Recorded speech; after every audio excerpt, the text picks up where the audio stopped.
અમદાવાદ જિલ્લામાં બાવળા તાલુકાના જેકડા ગામે નીલકંઠ મહાદેવ મંદિર ખાતે મહાશિવરાત્રિના પર્વની ઉજવણી કરવામાં આવી। બાવળાના જેકડા ગામે આવેલું નીલકંઠ મહાદેવ મંદિર 700 વર્ષથી પણ વધારે પ્રાચીન માનવામાં આવી રહ્યું છે। ત્યારે જેકડા ગામે આવેલ નીલકંઠ મહાદેવ મંદિરમાં શિવરાત્રિના અવસરે મોટી સંખ્યામાં ભક્તોએ શિવલિંગ પર જળાભિષેક અને દુગ્ધાભિષેક કરી મહાશિવરાત્રિએ ભગવાન શિવની આરાધના કરી ધન્યતા અનુભવી। वर्षों 700 वर्षों पुराणी मंदिर से जाने आ महादेव खुदता उगता था घाव आ गया था वाई गणाती थी टिकमना घाव आ गया था भगवान लोही की धारू थी भाई दूध की धारू थी पर गाँव विचार्यु कहीं से आ भगवान ने प्रार्थना करी भगवान ने भगवान पूछू भगवान शू के मारो नीलकंठ महादेव से नीलकंठ में धापना से घाव आ गया जे मारा रोतो नहीं आवश्य साड़ो रही दिशे आ नीलकंठ 700 वर्ष बधाना काम करे मनोकामना बधानी मनोकामना पूरी है।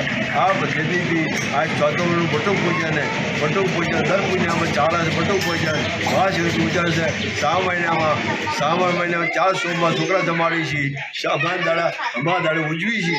महादेवનું મંદિર બહુ પુરાણું છે, 700 વર્ષ થઈ ગયા છે। હું અહીંયા છેલ્લા 40 વર્ષથી આવું છું।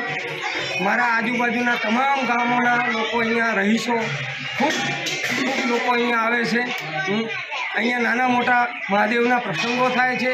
આ મહાદેવની ઉત્પત્તિ 700 વર્ષ પહેલાં વાય ખોદતા મહાદેવના શિવલિંગને ટચ થતાં લોહીની ધાર ફૂટી હતી। એ પછી સ્વયંભૂ મહાદેવની આજુબાજુમાં નાગ અતિશય પરિભ્રમણ કરવા લાગ્યા અને પછી મહાદેવજીએ સ્વયં દર્શન આપ્યા મહંતોને અને પછી કહેવામાં આવ્યું કે મારું નામ નીલકંઠ મહાદેવ છે। આ મહાદેવની ઉત્પત્તિ અહીંયા થવાથી આજુબાજુના દરેક ભાવિ ભક્તોને બહુ જ લાભ થાય છે। અહીંયા જે કોઈ આવે છે તમામની મનોકામના પૂર્ણ થાય છે। મહાદેવ અહીંયા આવેલા છે સ્વયંભૂ મહાદેવ છે એમની પ્રગટ થયેલી છે અને 700 વર્ષથી પૂર્ણ છે। અમે અહીંયા આગળ દર પૂનમે બટુક ભોજન કરીએ છીએ અને મહાશિવરાત્રિ અને શ્રાવણ મહિનાની અંદર આખા મહિનો અખંડ પૂજા ચાલે છે અને અમે 84 દિવસ ઉજવીએ છીએ અને બટુક ભોજનની અંદર ત્યાં આગળના બટુકના બાળકો દરેક અમારે ત્યાં આગળ આવે છે અને દર મહિને પૂનમના દિવસે અમે અહીંયા આગળ બટુક ભોજન કરીએ છીએ।